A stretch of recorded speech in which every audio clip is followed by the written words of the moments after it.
Greek literature हम लोगों ने कल ख़त्म कर लिया था, और ग्रीक लिटरेचर में बेसिकली हम लोगों ने जो की राइटर्स पढ़े थे वो हमने एस्काइलस और फोक्लिस पे मेन फोकस किया था, और यूरिपाइस पे भी हम लोगों ने थोड़ा सा बस उनके मेन वर्क्स देखे थे, और इसके बाद अरिस्टोटल की पोइटिक्स को हम लोगों ने डिस्कस किया था।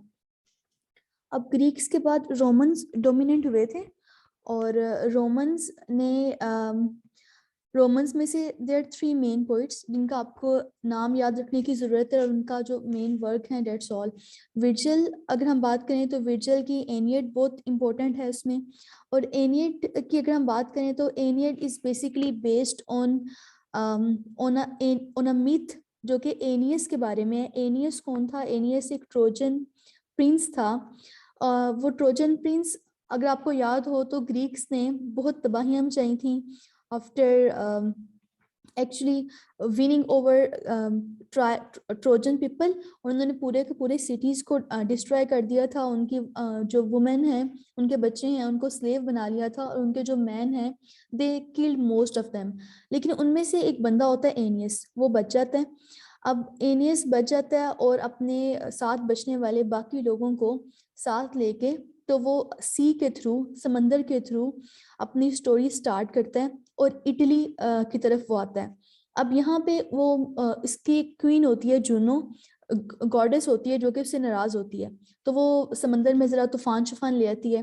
तो इसके बाद इवेंचुअली वो बहुत मुश्किल से बचता बचाता एक जगह पे पहुंचता है जिसका नाम होता है कार्थेज। इसके ऊपर ना क्रिस्टोफर मार्लो ने एक प्ले लिखा हुआ है, क्वीन डाइडो। क्वीन डाइडो जोन सी है वो वहाँ पे होती है, बड़ी एक पावरफुल किस्म की, वो एक वहाँ की एम्प्रेस होती है, वहाँ की वो महारानी होती है, और वो she was madly in love with एनियस। और एनियस जब इनकार करता है उससे शादी वगैरह करने से, तो शी कमिटेड सुसाइड। अब एनियस के बारे में कहा जाता है कि उसने जितने भी ट्रोजन्स हैं उनको सेटल किया था इन रोम। रोम में उसने जितने भी ट्रोजन्स हैं उनके लिए एक प्लेटफॉर्म मुहैया किया था, और कार्थेज से आगे मूव करता हुआ ये एक नई जगह पे आ गया था, लैटियम में। लैटियम में उसने एक लैटियम प्रिंसी से वहाँ पे शादी कर ली, और इसके बाद जितने भी ट्रोजन्स हैं वो वहाँ पे रहना शुरू कर दिए। और इसके बाद जो रूम है अकॉर्डिंग टू ग्रीक मिथोलॉजी, इसके बाद जो रोमन्स हैं वो अपनी पीक पे पहुंचे थे। तो एनियड का आपको इतनी कोई भी स्टोरी याद कर रखने की जरूरत नहीं है, आपने बस ये याद रखना है कि विर्जिल ने एनियड लिखी थी, और एनियड को नेशनल एपिक ऑफ रोम भी कहा जाता है, और इसने होमर के पैटर्न पे ये लिखी थी। That's all you need to remember. You don't need to remember the whole story. वो जब हम क्रिस्टोफर मार्लो की क्वीन डाइडो पढ़ेंगे तो उसमें भी आपको काफी हद तक क्लियर हो जाएगी। बस ये कि it is based on a Trojan Prince named एनियस, जिसने रूम में जाके अपनी हुकूमत बनाई वहां पे ग्रीक से हारने के बाद। That's all you need to remember. अच्छा, नेक्स्ट है हमारे पास ओविड। ओविड अगस्टन पीरियड के दरमियान में रोमन पोइट था। अगस्टन पीरियड इटली हिस्ट्री में बहुत एक पीक का पीरियड है। किंग अगस्टस के दौर में जो इटली है या रोम है, ये अपनी पीक पे था। B it literature, B it like economy, अगर आप देखें हर लिहाज से जो रोमन्स हैं ये अपनी पीक पे थे, और काफ़ी सारा लिटरेचर इस पूरे अगस्टन पीरियड में प्रोड्यूस हुआ था। और इसमें ओविड में सबसे ज़्यादा मशहूर उसका मेटामॉर्फोसिस है। इसमें टोटल 250 मिथ्स हैं और 15 बुक्स पे ये कंसिस्ट करता है। नेक्स्ट हमारे पास होरेस है जो कि रोमन पोइट था, ये भी अगस्टन पीरियड में था, और इसके नोटेबल वर्क्स में ओड्स और द आर्ट ऑफ पोइट्री है। अब आपने इटालियन लिटरेचर में सिर्फ इन तीनों का नाम याद रखना है कि एक विर्जिल, एक ओविड और एक होरेस थे। विर्जिल ने एनियड लिखी थी, ओविड ने मेटामॉर्फोसिस लिखी थी, और होरेस ने ओड्स और द आर्ट ऑफ पोइट्री लिखी थी। That's all you need to remember in Italian poetry. अच्छा, अगर हम अब अपना ओल्ड लिटरेचर देखें तो वो हमारा कवर हो गया। किसी ने कोई क्वेश्चन करना है तो वो कर लें, या should we like move forward towards old English period? Anyone who is confused till Greek and Italian period? So you don't have any question, you can type in chat box if you want, and if you don't have, then you should, I think we should move forward towards Anglo-Saxon period. Okay, nobody has raised any question. Anglo section period का start होता है next 450 से 1066 AD तक, इनका time period चलता है। अब Anglo section से पहले भी हमें थोड़ा सा समझने की जरूरत है कि वहाँ पे पहले कौन रह रहा था। अब जिसे हम यूके कहते हैं ना, यूनाइटेड किंगडम, यानी जिसे हम इंग्लैंड कहते हैं, वहाँ पे बहुत बिगिनिंग पे अगर हम बात करें तो सेल्ट्स रहा करते थे। इनको केल्ट्स भी कहते हैं, कुछ लोग सेल्ट्स प्रोनाउंस करते हैं, तो इनको ब्राइटोन्स भी कहते थे, केल्ट्स भी कहते थे। ये कौन लोग थे? ये group of Indo European people थे जो कि वहाँ पे अकेले रहा करते थे, जो प्रेजेंट ब्रिटेन है, प्रेजेंट इंग्लैंड है वहाँ पे। और ये यहाँ पे ये लोग रह रहे थे। तो इसके बाद रोमन्स आए। रोमन्स ने जूलियस सीजर के दौर में, जो जूलियस सीजर एक बहुत टॉप का रोमन एम्पायर था, और इसके बारे में आप बहुत डिटेल से पढ़ लेंगे जब आप शेक्सपियर पढ़ेंगे। तो रोमन्स ने ब्रिटेन को इन्वेड किया था 43 एडी में। और ये नहीं कि वहाँ पे उन्होंने, रोमन्स ने वहाँ पे कब्जा करने के बाद वहाँ पे कुछ उनके ऊपर बहुत जुल्म सितम ढाए थे। उन्होंने रोमन लैंग्वेज लेके आए थे वो, और उन्होंने बहुत अच्छे अच्छे काम भी किए थे। यानी उन्होंने बहुत इंप्रेसिव रोड्स वहाँ पे बनाए, इंग्लैंड पे टाउन्स बनाए काफ़ी अच्छे अच्छे, पीस कायम किया। और रोमन्स और जो सेल्टिक ट्राइब्स हैं, ये दोनों मिल के रहना शुरू हुए। They even inter married with each other. अब उस जमाने में एक और कबीला था, पिक्ट्स। जैसे आप कह लें कि दो कबीले हैं, उन दोनों की सिंध में बहुत से कबाइल की आपस में लड़ाई चलती रहती है, या एक ही जो कबीले के लोग हैं उनमें डिफरेंट जो चौधरी टाइप बन जाते हैं, तो वो लड़ना शुरू कर देते हैं। तो पिक्ट्स भी एक केल्ट्स का एक कबीला था, उसी से दरअसल निकला था। लेकिन ये बहुत जरा जंगली किस्म के लोग थे। तो ये ब्रिटेन पे बहुत अटैक किया करते थे, यानी जो प्रेजेंट डे इंग्लैंड है इसके ऊपर बहुत अटैक किया करते थे। इवन जब रोमन्स यहाँ पर आ गए तब भी वो इनके ऊपर बहुत अटैक किया करते थे। तो इनके हमलों से बचने के लिए ना, रोमन्स ने एक दीवार बनाई जिसे हम कहते हैं हेड्रियंस वॉल।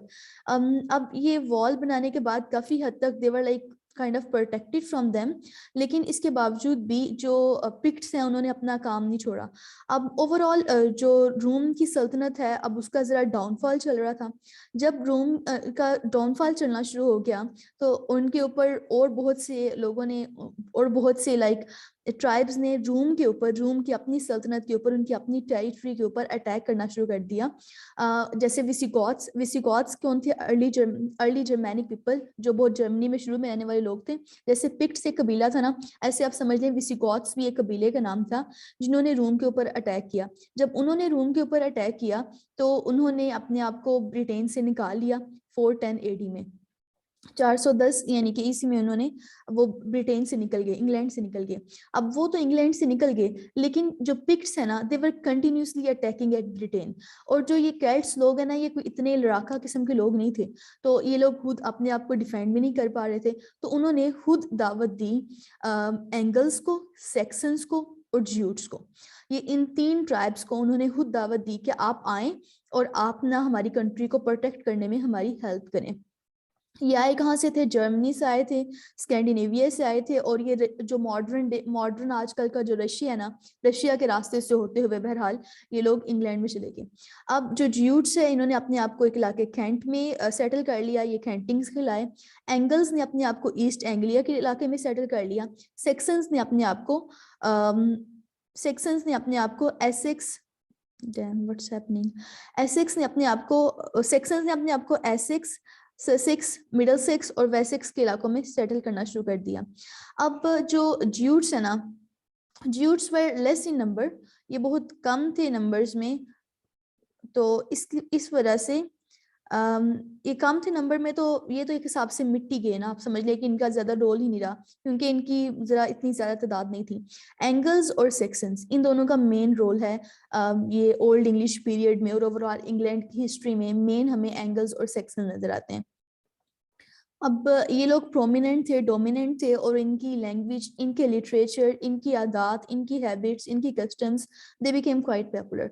अब इन्होंने क्या किया? इन्होंने जो केल्ट्स लोग हैं, यानी जो वहाँ पे हमेशा से रह रहे थे, वहाँ पे ब्राइटॉन्स, उनको प्रोटेक्ट करने की बजाय उल्टा उनको उन्होंने निकाल दिया वहाँ से, और खुद वो उनके इलाकों में सेटल होना शुरू हो गए। और ये जो केल्ट्स हैं, ये डिफरेंट इलाकों में जाके इन्होंने रहना शुरू कर दिया। जैसे स्विट्जरलैंड वगैरह वाले जो एरियाज है ना, ये वहां पे जाके रहना शुरू कर दिए। और एंगल्स और सेक्सन, इन्होंने इंग्लैंड के ऊपर कब्जा कर लिया। अब नेक्स्ट क्या होता है जब ये एंगल्स और सेक्शंस का हम देखते हैं कि इनकी क्या क्या कंट्रीब्यूशन थी टुवर्ड्स लिटरेचर, टुवर्ड्स लैंग्वेज। अब इनकी 2 सोशल क्लासेस थी। जो रूलिंग क्लास थी उनको हम अर्ल्स कहते थे और जो लोअर क्लास थे उनको चर्ल्स कहा करते थे।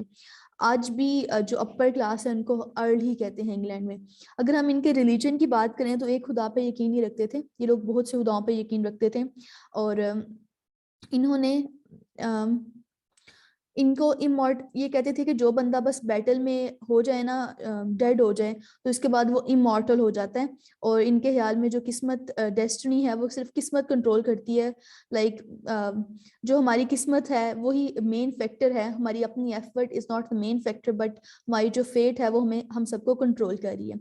अब क्रिश्चियनिटी वहाँ पे कैसी आई? क्रिश्चियनिटी वहाँ पे ऐसी आई कि जब मोंक अगस्टाइन वहाँ पे आए 597 में कैंट में, तो वहाँ पे जो उनका जो उस टाइम के किंग थे, इट वाज एथलबर्ट। किंग एथलबर्ट ने वहाँ वो बेसिकली वो क्रिश्चियन हो गए। जब वो क्रिश्चियन हुए तो विद इन 2 जनरेशंस क्रिश्चियनिटी पूरे ब्रिटेन में फैल गई और मॉन्क्स ने लैटिन और ग्रीक सिखाना शुरू कर दिया डिफरेंट स्कूल्स वगैरह में। और इसके बाद अगर हम किंग एथलबर्ट के बाद मेन जो बंदा है जिसने क्रिश्चियनिटी फैलाने में भी बहुत अहम किरदार किया, that was Alfred the Great. 871 में एल्फ्रेड द ग्रेट वहाँ पे ही टुक द क्रोन, और इन्होंने बहुत से इंपॉर्टेंट जो क्लासिक्स हैं उनको वेस्ट सेक्शन में ट्रांसलेट किया। और क्रिश्चियनिटी से पहले, ओवरऑल आने से पहले जितनी भी पोम्स वगैरह थी, ये सारी की सारी ज्यादातर ओरली की जाती थी, इतना लिखने का रुझान नहीं था। जैसे आप समझ लेंगे अगर जंगें होती हैं, लोग आपस में मिलते हैं, तो ज्यादातर जो पोएम्स वगैरह हैं वो ओरली ही सुनाई जाती थी, रिटन की तरफ इतना ध्यान नहीं था उनका। अगर हम उनकी लैंग्वेज देखें, ओल्ड इंग्लिश लैंग्वेज, तो जर्मनी से काफ़ी रिजेम्बलेंस थी, क्योंकि एंगल्स और सेक्शंस जर्मनी से आए थे, तो जर्मन लैंग्वेज से काफ़ी उनकी रिजेम्बलेंस थी। और इनकी वोकेबलरी बहुत स्मॉल थी, ज़्यादा वोकेबलरी बड़ी नहीं थी, और ये चेंज को बड़ा रेजिस्ट करती थी ओल्ड इंग्लिश लैंग्वेज। यही वजह है कि रोमन्स इनके पास इतनी देर रह के गए, लेकिन इसके बावजूद भी इन्होंने इटालियन लैंग्वेज इतनी ज़्यादा अडॉप्ट नहीं की है, बल्कि दे वर फोकसिंग मोर लाइक, ये ज़्यादातर इंस्पायर उसी से थे, अपनी जर्मैनिक लैंग्वेज से, जहाँ से वो लोग आए थे। इटालियन वगैरह की तरफ इनकी इतनी टेंडेंसी नहीं थी, बल्कि रोमन्स के कल्चर को देख के they were more like strictly following their own culture.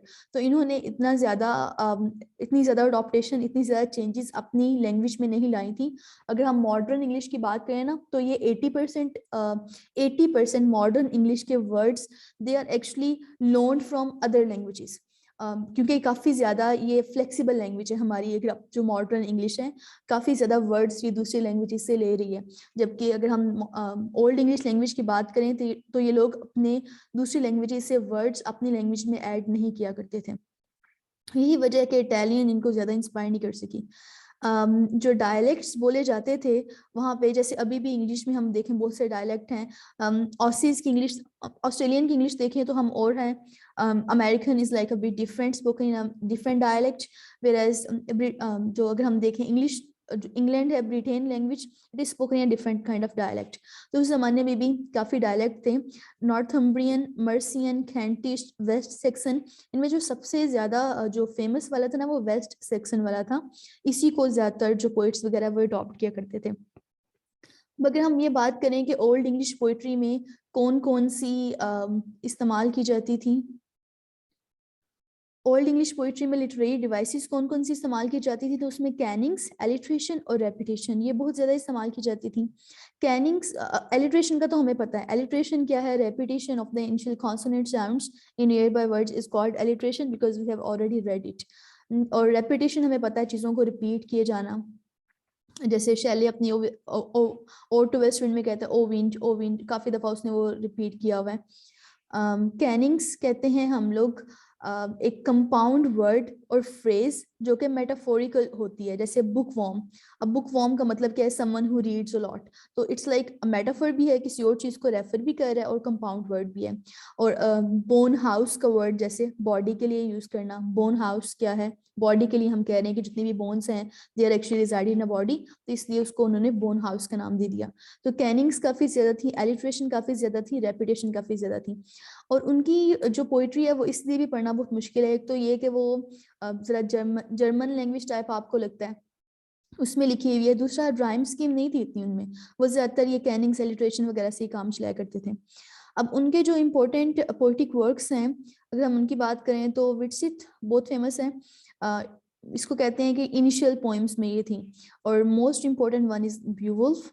ये इसको हम नेशनल एपिक ऑफ इंग्लैंड भी कहते हैं, जैसे एनियड को हम नेशनल एपिक ऑफ रोम कहते हैं, इस तरह से Beowulf is like national epic of England. Deor, the battle of Maldon, the wanderer, the seafarer, the dream of the rood, Christ and Saturn, the wife's lament, the husband's message, the ruin, the battle of Brunanburh. ये different poems हैं जो कि उस ज़माने में काफ़ी famous थी। लेकिन अगर आपको सबके नाम नहीं याद हो रहे हैं तो एटलीस्ट कुछ के लाजमी याद रखेगा। विटसिथ का लाजमी आपने याद रखना है। ब्यूवुल्फ तो आपने पढ़नी भी है थोड़ी बहुत, इसका समरी वगैरह। ब्यूवुल्फ के ऑथर का नहीं पता है, किसका ऑथर कौन था। और ये जितनी भी आपको पोइम्स यहाँ पे नज़र आ रही है ना, इनमें से किसी की ऑथरशिप श्योर नहीं है। The dream of the rood बहुत इनकी एक मशहूर किस्म की पोएम है जो कि इंग्लैंड में काफ़ी फेमस भी है। ड्रीम ऑफ द रूट में होता क्या है कि एक जो नरेटर होता है इसका, वो कोई हाफ देख रहा होता है और वो क्रॉस, जो क्रिश्चियनिटी में पता है आपको क्रॉस होता है, वो उस क्रॉस से मुखातिब हो रहा होता है जिसके ऊपर जीसस क्रूसीफाइड हुए थे। तो उनका जो क्रॉस है दरअसल वो क्रूसीफिकेशन की उनकी स्टोरी सुना रहा होता है कि कैसे क्राइस्ट वाज क्रूसीफाइड। और द बैटल ऑफ माल्डन में आपने बस ये याद रखना है कि ये वाइकिंग्स और एंग्लो सेक्सन्स के दरमियान में फाइट थी। वाइकिंग्स के बारे में हम थोड़ा सा पढ़ेंगे क्योंकि वाइकिंग्स को पढ़े बगैर हम एंग्लो नॉर्मन की तरफ शिफ्ट नहीं कर सकते। ये भी एक ट्राइब था, बड़े ही एक बदतमीज किस्म के लोग थे, लिटरली ऐसे जैसे टू इग्नोरेंट, इनको क्या कहें हम, बहुत ज़्यादा जगरालू थे, लाइक हैविंग नो सेंस, और सिर्फ इंक्लिनेशन टुवर्ड्स फाइट, और इनके पास कोई मॉरल वैल्यूज़ वगैरह ऐसी कोई चीज़ नहीं थी। तो बैटल ऑफ माल्डन वाइकिंग्स और एंग्लो सेक्सन्स के दरमियान में जो फाइट है उसके बारे में लिखी गई थी। और इसमें इंग्लैंड को, एंग्लो सेक्सन्स को डिफीट हुई थी, लेकिन इस पूरी पोएम में हमें ऐसा कुछ लगता नहीं है कि इनको डिफीट हुई थी। तो आपने the battle of Maldon, Widsith, Beowulf, the dream of the rood, ये 4 नाम तो आपने लाजमी याद रखने हैं कि ये ओल्ड इंग्लिश वर्क्स में आते हैं। बाकी अगर आपसे याद हुए तो ज़रूर, अगर नहीं तो फिर कोशिश कीजिएगा, अगर ना हुए तो फिर छोड़ दीजिएगा। अच्छा, नेक्स्ट, ये 4 मेजर पोएटिक मैन्युस्क्रिप्ट्स हैं जो कि ओल्ड इंग्लिश में बहुत मशहूर हैं, इनके आपने नाम लाजमी याद रखने हैं। एक्सेटर बुक है। एक्सेटर बुक में दरअसल उन्होंने जितनी भी ओल्ड इंग्लिश से लिटरेचर मिला था ना, उन्होंने उनको डिफरेंट बुक्स के अंदर डिवाइड कर दिया according to the nature of their scripts. अब एक्सेटर बुक्स में उन्होंने जितना भी रिलीजियस स्टफ है वो सारा रखा। जूनियस मैन्युस्क्रिप्ट में एक ओल्ड इंग्लिश पोएट था कैडमॉन, इसके बारे में अभी हम पढ़ने भी लगे हैं। उसकी सारी पोएम्स उन्होंने इसमें रखनी, यानी रिलीजियस स्टफ इसमें भी था, लेकिन it was referring to some poets who wrote about some particular themes. और वर्सेली बुक था, ये इसमें प्रोज और पोइट्री के बारे में लिखा गया था। और ब्यूवुल्फ जैसे स्क्रिप्ट, यानी जो हीरोइक पोइट्री की तरफ रेफर कर रहे थे, उनको नोवेल कोडेक्स का नाम दे दिया गया। तो these 4 manuscripts were pretty much important in old English poetry, और यही हैं जो हमारे पास मौजूद भी हैं अभी। और इनकी जितनी भी ओल्ड इंग्लिश की पोइट्री के रिमेनिंग्स हैं सारे के सारे, वो इन्हीं स्क्रिप्ट्स के अंदर मौजूद हैं। ये पॉइंट हम डिस्कस कर चुके हैं कि old English poetry resembles German language. अच्छा, अब जो इम्पोर्टेंट पर्सनैलिटीज़ हैं ना ओल्ड इंग्लिश लिटरेचर में, उनमें अल्फेरिक बहुत इंपॉर्टेंट है। ये एक मोग था जो कि ओल्ड इंग्लिश पीरियड में थे, जिन्होंने ग्रामर के बारे में, लिंग्विस्टिक्स के बारे में काफ़ी कुछ लिखा है। इनके मोस्ट इंपॉर्टेंट वर्क हैं कैथोलिक होमिलीज और लाइव्स ऑफ द सेंट्स। बाकी आपने जो याद रखना है, अल्फ्रेड द ग्रेट को याद रखना है, because he is known as the father of English prose. काफ़ी सारा काम इंग्लैंड में इंग्लिश हिस्ट्री में इन्होंने किया, बहुत सारे वर्क्स की जितनी वहाँ पे उस टाइम थी, उन्होंने ट्रांसलेशंस करवाई, उनको कन्वर्ट किया, जितना भी उस टाइम वर्क था इनटू इंग्लिश लैंग्वेज। क्रॉनिकल्स जितने भी हैं वो इन्होंने लिखे। वाइकिंग्स के खिलाफ इन्होंने बहुत काम किया था, इनको वाइकिंग्स के अटैक को रोका। और इन्होंने ट्रांसलेशंस में, मेन वर्क इनका ट्रांसलेशंस का, इन्होंने बहुत ज़्यादा ट्रांसलेशंस करवाई थी। लैटिन से जो वर्क्स हैं उनको इंग्लिश में ट्रांसलेट, ओल्ड इंग्लिश में ट्रांसलेट करवाया था। और फिर ये कहा था कि आप ओल्ड इंग्लिश को पढ़ाएं स्कूलों में। ओल्ड इंग्लिश का जो स्क्रिप्ट है, it should be followed in the schools, it should actually be taught in the schools among students, ताकि उनको पता चले their own history, their own traditions. और इनको अल्फ्रेड द ग्रेट भी इसलिए कहते हैं because he actually fought quite heroically and bravely against all the attacks of Vikings. Next हमारे पास है कैडमॉन। कैडमॉन इज ओल्ड, इनको हम कहते हैं कि father of old English poetry. कि ओल्ड इंग्लिश पोइट्री में काफ़ी सारा काम जो अगर बहुत इनिशियल्स में अगर हम देखें तो वो कैडमॉन का मिलता है। कैडमॉन्स हिम ये हमारे पास सिर्फ ये है जो इनका ओल्डेस्ट सर्वाइविंग वर्क है। The dream of the rood कहते हैं कि कैडमॉन या सिनवुल्फ में से किसी एक ने लिखी थी, इन दोनों में से ही किसी एक ने लिखी थी, क्योंकि ये उसी पीरियड की तरफ बेसिकली रेफर कर रही है। तो कैडमन का आपने ये याद रखना है कि father of old English poetry हैं, और कैडमन्स की जो हिम है they are the oldest surviving work of English literature. Next there is Cynewulf. Cynewulf 8th century के पोइट थे, और इनकी जो साइंड पोएम्स हैं जिनके बारे में कंफर्म है कि वो इन्होंने ही लिखी हैं, that are the Christ, Juliana, the fates of the apostles and Elene. अब इनमें से जो द क्राइस्ट है ना, it actually it shares a lot of similarities with Milton's paradise lost. अगर हम थीमेटिकली पॉइंट ऑफ व्यू से देखें ना, तो मिल्टन्स की पैराडाइज लॉस्ट के हवाले से काफ़ी हद तक कहा जाता है कि साइनवुल्फ की द क्राइस्ट और Milton's paradise lost actually share a lot of similarities. Okay, next हमारे पास है बेट। बेट को हम फादर ऑफ इंग्लिश लर्निंग का टाइटल देते हैं, और इन्होंने सबसे ज़्यादा जो इन्होंने एक तो 40 तक इन्होंने जो किताबें लिखी थी, लेकिन इनका मोस्ट इम्पोर्टेंट वर्क था that was ecclesiastical history of English people. ये अल्फ्रेड द ग्रेट ने लैटिन, इन्होंने लैटिन में लिखा था, कीप इट इन माइंड। और अल्फ्रेड द ग्रेट ने इनको ecclesiastical history of the English people को ओल्ड इंग्लिश में करवाया था। और इसी की वजह से जितने भी ये पोइट्स हैं ना जो हमें जितने भी नज़र आ रहे हैं, कैडमॉन, सिनवुल्फ, इन सारे पोइट्स का, बहुत सारी पोम्स का हमें सिर्फ और सिर्फ बेट की ecclesiastical history of the English people की वजह से पता चला। और ये मोस्ट इम्पोर्टेंट पोएम्स, पर्सनैलिटीज़ हैं ऑफ ओल्ड इंग्लिश पीरियड, और सारे इवेंट्स भी ये ओल्ड इंग्लिश पीरियड के हवाले से हैं, यानी ये सिर्फ एंग्लो सेक्सन के हवाले से हैं। अगर मैं इसको दोबारा से ब्रीफली समराइज करूं तो होता ये है कि केल्ट्स नाम के लोग जो उस टाइम के ब्राइटॉन्स में रह रहे होते हैं उनको केल्ट्स कहते हैं। केल्ट्स के ऊपर सबसे पहले हमला किया रोमन्स ने वहां पर जाके रहना शुरू कर दिया। फिर ये कबीला था पिक्ट्स, ये इनको चैन की सांस लेने दे रहा था। अब पिक्ट्स को उन्होंने इनके हमलों से बचने के लिए व्हाट्स हैपनिंग, ओके, उन्होंने इनके हमलों से बचने के लिए बहरहाल ये सोचा कि हम एक वॉल बना देते हैं। उस वॉल का नाम इन्होंने हेड्रियंस वॉल रखा। अब इसके बाद रोम के अपने ऊपर अटैक होना शुरू हो गया, वो वहाँ पे अपने मुल्क दोबारा वापस भाग गए।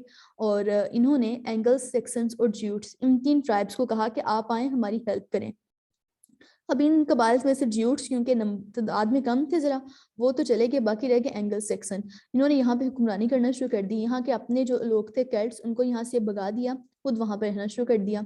और इसके बाद पहले पहले तो इनके बहुत से खुदाओं पे यकीन रखते थे, लेकिन फिर क्रिश्चियनिटी आ गई वहाँ पे, काफ़ी सिविलाइज टाइप हो गई है। किंग एथलबर्ट इनमें मेन बंदा था जो कन्वर्ट हुआ था, और उनके कन्वर्ट होने की वजह से मजीद काफ़ी सारे लोग कन्वर्ट हो गए, क्योंकि जो जो आपके किंग का, प्रेसिडेंट का होता है religion, most people follow that religion because they are inspired by the king. और पुराने ज़मानों में तो किंगशिप सिस्टम भी बहुत था।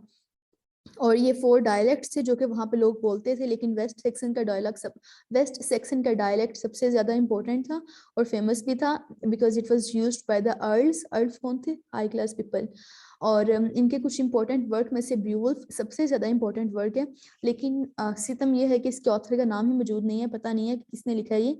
लेकिन कहते हैं कि लिखने वाला बंदा लाजमी तौर पे वो क्रिश्चियन होगा, क्योंकि काफ़ी सारे इसमें क्रिश्चियंस रेफरेंसेस हमें मिलते हैं। अब इसमें the dream of the rood बहुत इंपॉर्टेंट पोएम है, और कुछ जो बहुत बंदे इंपॉर्टेंट हैं उनमें जो पोइट्स इंपॉर्टेंट है वो हैं कैडमॉन और साइनवुल्फ। और जो प्रोज का बंदा इंपॉर्टेंट है वो अल्फ्रेड द ग्रेट है, जो कि किंग भी था, जिसने काफ़ी सारा काम किया to improve England and to actually save England from the attacks of the Vikings. Vikings कौन थे? वाइकिंग्स दरअसल एक कबीले से ताल्लुक़ रखने वाले लोग थे, जिन्होंने जो काफ़ी ज़्यादा वहशी टाइप लोग थे, और वो अटैक वक्तन फवक्तन करते रहते थे। जिसे हम कहते हैं रॉबर्स, थीव्स, लुटेरे टाइप, जो एक तरफ बैठते नहीं हैं। तो इस किस्म के बस लोग थे कुछ वाइकिंग्स, जो कि हैमानशीन होते थे कहीं भी जगह। और उसके बाद they started attacking people to actually get some उनसे कुछ वेल्थ हासिल करने के लिए, उनको तंग करने के लिए, उनसे लैंड छीनने के लिए वो अटैक किया करते थे। काफ़ी हद तक अल्फ्रेड द ग्रेट ने उनको महफूज रखने की कोशिश की।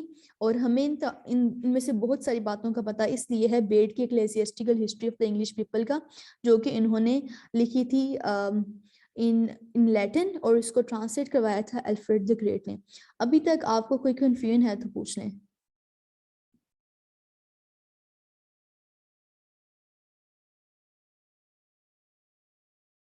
If you have any confusion so far, you can ask me.